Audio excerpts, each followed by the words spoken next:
Hello friends, welcome back to finance academy. दोस्तों, इस दुनिया में अमीर तो हर कोई बनना चाहता है, लेकिन अपने इस सपने को कुछ चुनिंदा लोग ही पूरा कर पाते हैं। क्योंकि फाइनेंशियल फ्रीडम अचीव करना कोई एक दिन का प्रोसेस नहीं होता है, बल्कि इसे अचीव करने के लिए एक इंसान लंबे समय तक हार्ड वर्क करता है। दुनिया का कोई भी इंसान जो फाइनेंशियल फ्रीडम अचीव करना चाहता है, उसके लिए सबसे अच्छा यह होता है कि वह दुनिया के सक्सेसफुल लोगों की आदतों को अपनी डेली लाइफ में फॉलो करे। दोस्तों, इसीलिए आज हम फाइनेंशियल फ्रीडम अचीव करने के कुछ ऐसे रूल्स के बारे में डिस्कस करने वाले हैं जो दुनिया भर के बड़े बड़े अमीर लोगों द्वारा फॉलो किए जाते हैं। तो अगर आप भी इस गोल्डन फाइनेंशियल फ्यूचर को अचीव करना चाहते हैं तो वीडियो में लास्ट तक बने रहिए। रूल नंबर 1, पैसे बचाने से ज्यादा पैसे बनाने पर ध्यान दें। दोस्तों, यह बात आप लोगों ने बहुत बार सुनी होगी कि अमीर बनने और फाइनेंशियल फ्रीडम को अचीव करने के लिए पैसों की बचत करना कितना जरूरी होता है। यहाँ तक कि अमीर बनने का सबसे पहला रूल सेविंग करना ही बताया जाता है। लेकिन इसका यह मतलब बिल्कुल भी नहीं होता है कि आप अपना सारा ध्यान सिर्फ सेविंग करने पर ही लगा दें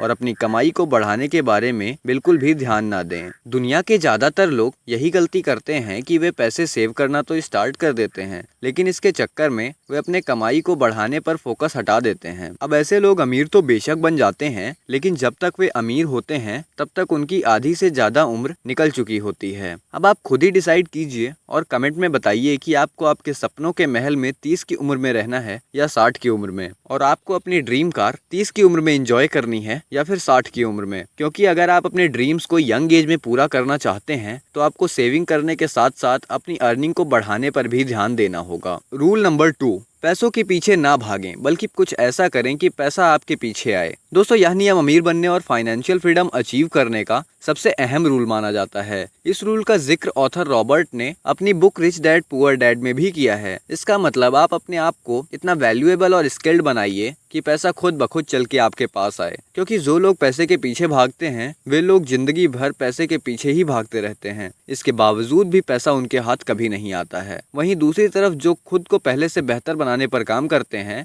उनको पैसे के पीछे भागने की जरूरत ही नहीं पड़ती है, बल्कि पैसा खुद ब खुद चलकर उनके पास आता है। दोस्तों, इसीलिए कोई भी इंसान जो अमीर बनना चाहता है उसके लिए अपना सारा फोकस पैसे के पीछे भागने की बजाय अपने आप को इम्प्रूव करने पर ज्यादा होना चाहिए। तभी दुनिया के सबसे अमीर इंसानों में से एक वॉरेन बफेट ने भी कहा है कि the more you learn the more you earn. So अगर आप भी अपनी फाइनेंशियल लिटरेसी को बढ़ाना चाहते हैं तो अभी के अभी हमारे चैनल को सब्सक्राइब करें, क्योंकि यहाँ आपको हर वीक 2 वीडियोस मिलती हैं जो आपकी पैसों को लेकर सोच और समझ को बदलने में हेल्प करती हैं। अगर आपने सब्सक्राइब कर लिया हो तो हम बढ़ते हैं अपने तीसरे रूल की तरफ। रूल नंबर 3, अपने जर्नी को जितना जल्दी हो सके स्टार्ट कीजिए। दोस्तों, दुनिया में अमीर बनने और फाइनेंशियल फ्रीडम अचीव करने के सपने तो बहुत लोग देखते हैं, लेकिन आपको यह जानकर हैरानी होगी कि दुनिया के ज्यादातर लोग अपने इस ड्रीम की स्टार्टिंग तक ही नहीं कर पाते। कुछ लोग अपनी लेजीनेस की वजह से, तो कुछ लोग फाइनेंशियल प्रॉब्लम्स के रीजन से, तो कुछ लोग फेल होने की डर की वजह से अपने सपने को पूरा करने की इस वैल्यूएबल जर्नी को स्टार्ट तक ही नहीं कर पाते।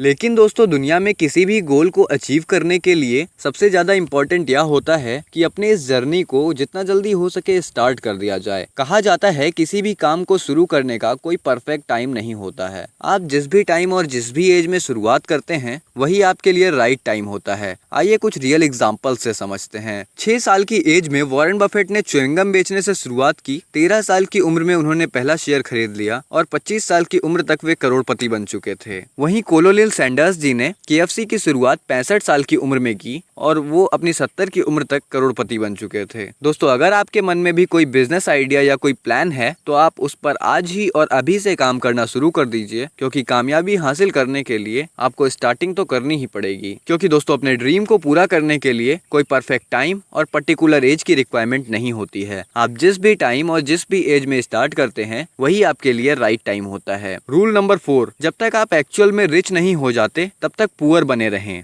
अब आप कहेंगे यह क्या बात हुई। दोस्तों, दुनिया के अंदर ज्यादातर यह चीज देखी जाती है कि जैसे ही उनके पास थोड़ा बहुत पैसा आने लगता है तो वे लोग उसे एसेट्स पर खर्च करने के बजाय अपनी लायबिलिटीज पर ज्यादा से ज्यादा खर्च कर देते हैं। दोस्तों, लायबिलिटीज यानी वो चीजें जो आपकी जेब से पैसा निकालती हैं और आपको 0% रिटर्न मिलता है, और एसेट्स यानी वो चीजें जो आपकी जेब में पैसा लाकर देती हैं। दोस्तों, अगर आप लायबिलिटीज और एसेट्स के कॉन्सेप्ट को डीपली समझना चाहते हैं तो आपको rich dad poor dad book summary को देखना चाहिए, जिसकी लिंक आपको डिस्क्रिप्शन बॉक्स में मिल जाएगी। लोग यह सोच लेते हैं कि उन्होंने इतनी मेहनत से इतना सारा पैसा कमाया हुआ है तो इसका कुछ फल तो उन्हें मिलना ही चाहिए, और अपनी मेहनत के इसी फल को चखने में कुछ लोग जल्दबाजी कर देते हैं। लोगों के पास पैसा आते ही वे लोग अपने पैसों को महंगी गाड़ियों, महंगे कपड़ों और लायबल चीजों पर खर्च कर देते हैं। ऐसे में उनकी फाइनेंशियल फ्रीडम अचीव करने की स्पीड बहुत ही स्लो हो जाती है। वहीं इसके अगेंस्ट पेशेंस से काम लें और अपने पैसों को लायबिलिटीज यानी महंगी गाड़ी, महंगी कपड़ों पर खर्च करने के बजाय और ज्यादा पैसे कमाने में इस्तेमाल करें। ऐसा करने वाले लोग जल्द ही अपने अमीर और फाइनेंशियल फ्रीडम अचीव करने के इस ड्रीम को पूरा कर लेते हैं। एक बार जब आप फाइनेंशियल फ्रीडम को अचीव कर लेते हैं तब आप अपने लिए दुनिया की किसी भी लग्जरी को बिना सोचे एक नहीं बल्कि 10 बार खरीद सकते हैं। रूल नंबर 5, हमेशा पैसों के बॉस बने। दोस्तों, आज के इस मॉडर्न कल्चर में लोग दूसरों को इम्प्रेस करने और अपनी शानो शौकत का दिखावा करने के लिए, अपने लिए महंगी गाड़ी लेने के लिए कई बार लोन और ईएमआई के चक्कर में पड़ जाते हैं। ऐसे लोगों की लाइफ में पैसे कमाने का मकसद सिर्फ इन लोन्स और ईएमआई को भरना ही रह जाता है, और इस बार ना चाहते हुए भी इंसान पैसों का नौकर बनकर अपनी जिंदगी को जीने लग जाता है। अगर किसी इंसान को फाइनेंशियल फ्रीडम अचीव करनी है तो उसको चाहिए कि उसे पैसों का नौकर बनकर नहीं बल्कि हमेशा पैसों का बॉस बनकर रहे। दूसरे शब्दों में कहे, इंसान को अपने पैसों को बेकार की चीजों और फालतू की जरूरतों को पूरा करने के लिए लोन और ईएमआई जैसी आदतों से हमेशा ही दूर रहना चाहिए और अपनी अर्निंग को बढ़ाने पर ध्यान देना चाहिए, जिसका जिक्र रूल नंबर 1 में किया गया है। दोस्तों, आपको यह 5 गोल्डन रूल कैसे लगे कमेंट में जरूर बताइए। अगर आपको यह वीडियो अच्छी लगी हो तो वीडियो को लाइक करके चैनल को सब्सक्राइब जरूर करें ताकि आप भी फाइनेंशियल फ्रीडम जर्नी का हिस्सा बन पाएं। मिलते हैं आपसे अगली वीडियो में, तब तक के लिए ऑल द बेस्ट।